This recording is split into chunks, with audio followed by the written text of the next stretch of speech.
Queertheorie sieht Körper als Produkte der Macht.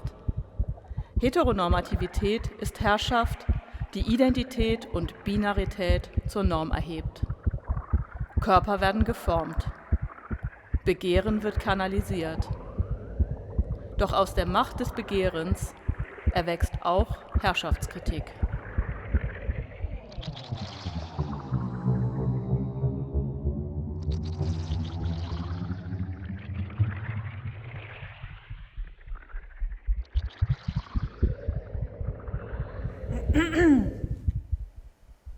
Queertheorie.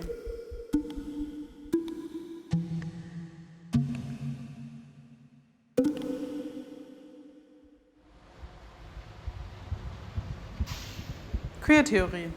Queertheorie entsteht als kritischer Blick auf die Gesellschaft und als selbstkritischer Blick auf lesbisch-schwule Identitätspolitik. Zum Zwecke der Queertheorie hat sie den Begriff der Heteronormativität geprägt. In heteronormativen Gesellschaften werden Heterosexualität und Geschlechterbinarität als naturgegeben und selbstverständlich angesehen. Sie bilden die Normalität. Das Ideal eher als der Zwang. Die Norm, die wir verinnerlichen, mit der wir uns identifizieren. Die Norm der Heterosexualität braucht klar erkennbare, stabile Geschlechter. Insofern verbündet sie sich mit der Zwei-Geschlechter-Norm, die nur entweder männlich oder weiblich kennt. Auch Homosexualität kennt nur zwei Geschlechter. Wenn wir von Lesben und Schwulen sprechen, bilden wir uns ein, zu wissen, welche Geschlechter einander anziehen.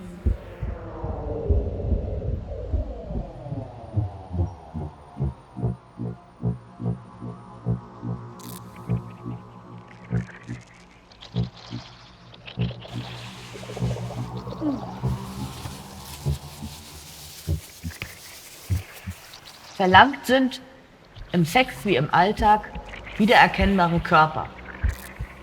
Körper, Identitäten und Ausdrucksweisen von Geschlecht sollen einander passgenau ergänzen.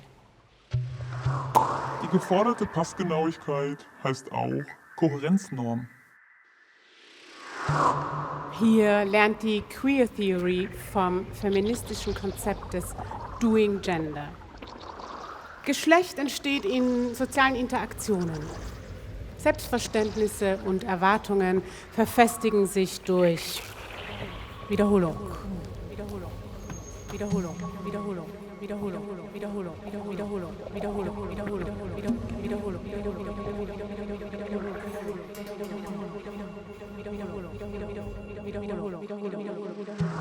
Die Norm wird performativ zur Realität. Wir folgen Anrufungen. Feminismus hatte Doing Gender zunächst auf das soziale Geschlecht bezogen. Queertheorie erkennt, dass Geschlechtskörper nicht nur durch die Natur festgelegt sind. Das Körpergeschlecht entwickelt sich sozial.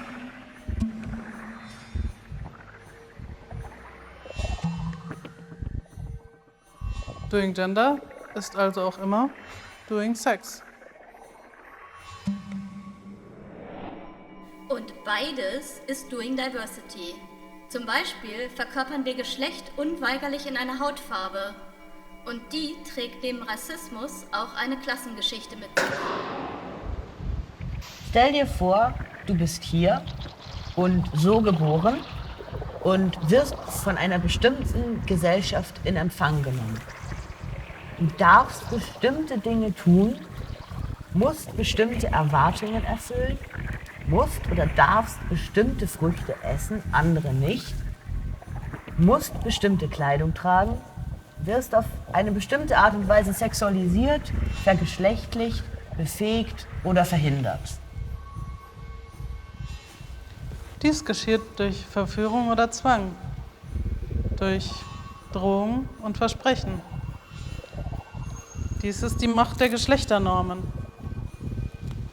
Gefordert wird Identität, nicht zweifeln, Und dennoch gibt es Gender Trouble, Unbehagen.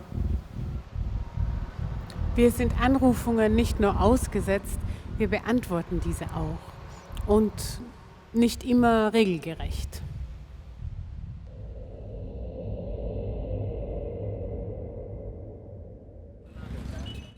Einbahnstraße, Durchfahrtsverbot. Stopp. Geschlecht wird geregelt wie Straßenverkehr. Unfall programmiert. Wer bei Rot über die Ampel geht, zum Beispiel wer Lippenstift trägt, obwohl das für diesen Körper nicht gestattet ist, wird bestraft, belächelt, beschimpft, ermordet. Es tritt ein geschlechtsbezogenes Schwindelgefühl ein. Wer sich nicht an die Regeln halten kann oder will, dem wird schwindelig und der Boden unter den Füßen weggezogen.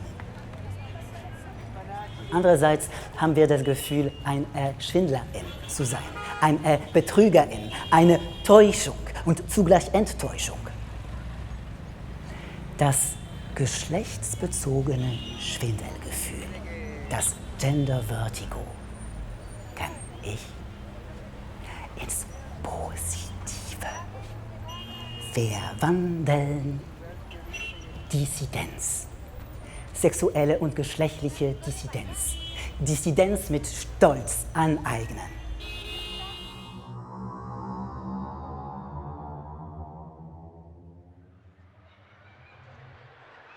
Queere Politiken unterscheiden sich von Identitäts- und Minderheitenpolitiken.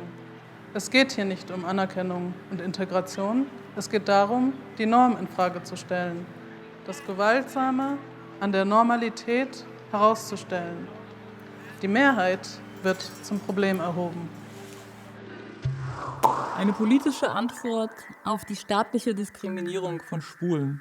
Im Kontext der AIDS-Krise in den 1980er und 90er Jahren. Identität als solche ist ein Problem. Keine Identität ohne Grenzziehungen. Identität schafft Ein- und Ausschlüsse, lädt stereotype Bilder ein. Und sind die Grenzen erstmal gezogen, lassen sich die Identitäten hierarchisch anordnen, sofern sie stabil sind. Aber wo gibt es denn stabile Identitäten? Identitäten sind doch immer vielschichtig und wandeln sich. Der Begriff Frau zum Beispiel unterliegt historischer Veränderung und meint weltweit so viele unterschiedliche Identitäten.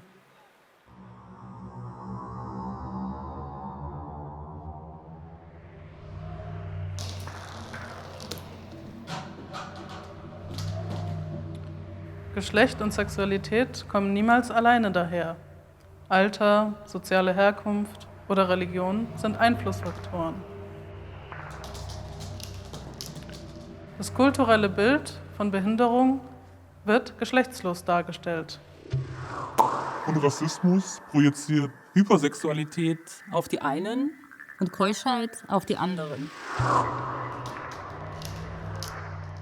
Es gibt einige Differenzmarker, damit ein Eindruck von Normalität entsteht. Eine Abweichung auf der einen oder anderen Seite kann das gesamte Bild durcheinander bringen. Intersektionelle Differenzen erinnern an den Straßenverkehr. Teilnehmende sind unterschiedlich stark und unterschiedlich gefährdet. Welches Vermögen, welche Gesundheit, welches Verkehrsmittel. Dynamische Machtprozesse, verfestigte Herrschaftssysteme, Rassismus, Sexismus, Kapitalismus, Eugenik. Queere Intersektionalitätstheorie untersucht Heteronormativität im Zusammenspiel dieser Herrschaftsformen. Das heißt, für schwarze Lesben gelten andere Regeln als für weiße SexarbeiterInnen? Und welche Regeln gelten für schwarze lesbische SexarbeiterInnen? Und wieso kennen die meisten nur die kapitalistische Erfolgsgeschichte der Hula-Hoops und nicht die indigene Tradition des Hoop-Dances? Kulturelle Aneignung? Es braucht Aufmerksamkeit für Machtungleichgewichte. Genauso wenig wie das I für intergeschlechtlich darf das I für indigen vergessen oder unbedacht eingereiht werden.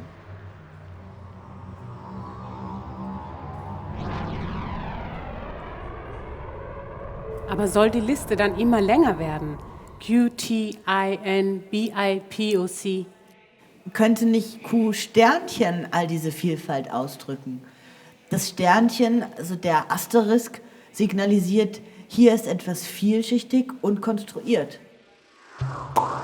Am Ende von Trans, Inter, Mann, aber zum Beispiel auch von Weiß oder Staat.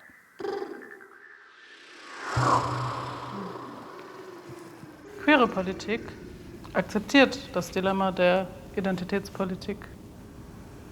Sie will Diskriminierung benennen, aber Identitäten nicht festschreiben. Im Trans- und Interaktivismus gibt es beides.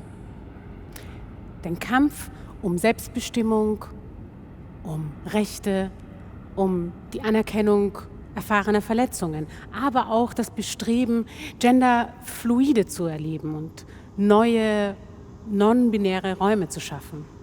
Und den Wunsch, den Kategorien männlich und weiblich ihre Cis-Eindeutigkeit zu nehmen. Wenn ich weiblich sage, ist damit nicht klar, ob ich eine Trans-, Inter- oder Cis-Person meine. So viel Uneindeutigkeit. Können wir Uneindeutigkeit begehren?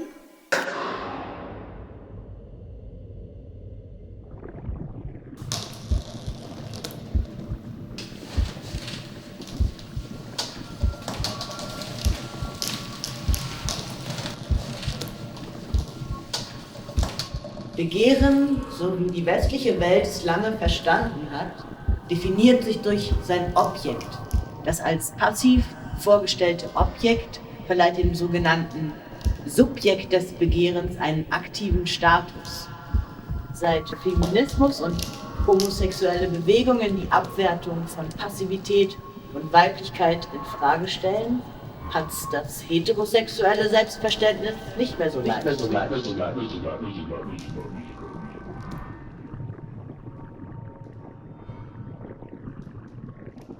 Auch bisexuelles Begehren irritiert das Schema. Ist das vielleicht ein Grund, warum sie mehr Abwehr erfährt als Homosexualität? Du hoffst, Bisexualität sei nur eine Phase? Bist du ein Phasenprüfer? Sind trans-, inter- oder asexuelle Personen bi, lässt sich Begehren nicht mehr so leicht als hetero, homo, bi labeln. Ist die Lesbe, die einen Transmann begehrt, heterosexuell? Bist du trans oder schwul? Und du? Fährst du lieber mit dem Zug oder nach Barcelona?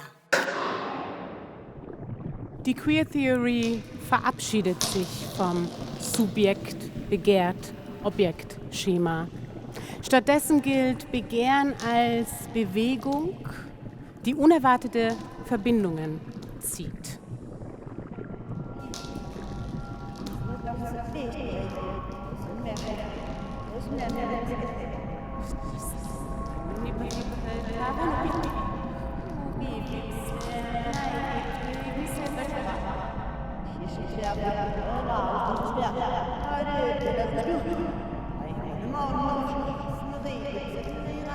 In komplexen Szenarien des Begehrens schwirren Normen umher.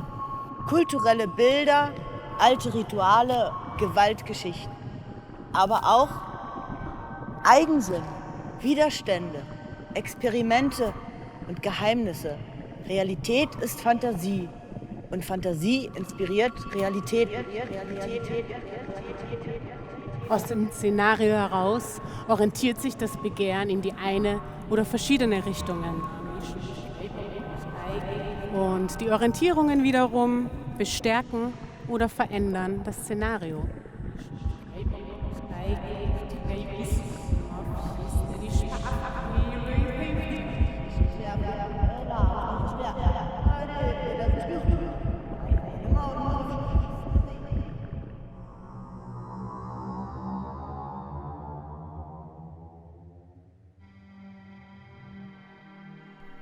Statt der üblichen Sexualorgane kann alles Mögliche erotisiert werden. Schon der Feminismus wusste, der Penis Phallus ist nicht Zentrum des Begehrens.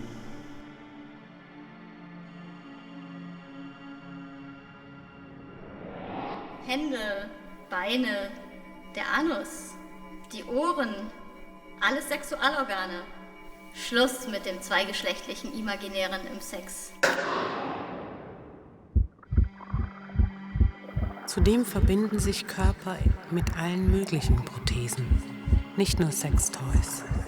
Auch Handys, Rollstühle, Spritzen werden Teil der sexuellen Lust oder der reproduktiven Zeugung. Kontrasexuell. Konträr zu maskulin, feminin, Hetero. Homo. Natürlich. Künstlich.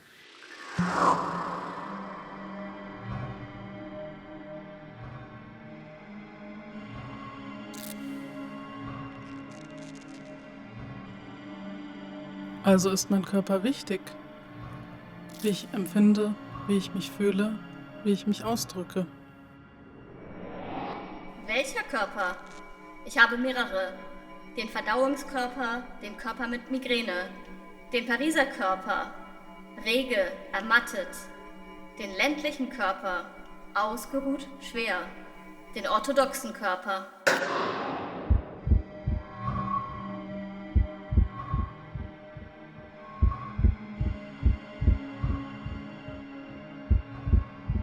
Und wieso erscheint uns die Einteilung in 2 und nur 2 Geschlechter als naturgegeben? Selbst wenn es wirklich nur 2 Geschlechter gäbe, wäre jedes zugleich ein hormonelles, ein gonadales, ein genitales, ein chromosomales, ein soziales, ein psychisches. Wie soll das je einheitlich werden? Wer sagt, dass Vielfalt naturgegeben ist, übersieht leicht, dass Natur immer auch kulturell gelebt wird. Es gibt keinen Naturkörper. Jeder Körper ist kulturell geformt. Es geht nicht um Sex und Gender, sondern Sex-Gender. Das heißt, kein Körper ist von vornherein queer, ist einfach nur Körper. Körper ist Körpersubjektivität, ist Körpersozialität, sozial geformt und geteilt und doch einzigartig. Behaarte Beine. Warum sollten die nur bei Cis-Frauen ein feministisches Statement sein? Wer darf behaarte Beine haben? Cis-Frau? Cis-Mann? Transfrau? Transmann? Ich? Es gibt also queere Körper, nur eben nicht von Natur aus, sondern weil sie unter bestimmten Bedingungen zu solchen gemacht werden. Unter Bedingungen von Macht und Herrschaft. Also erlebe ich die Queerness, die entsteht, als diskriminierend und verletzend oder als beglückend und ermächtigend? Oder beides? Lust an Komplexität, Konfusion und Konflikt. That's queer.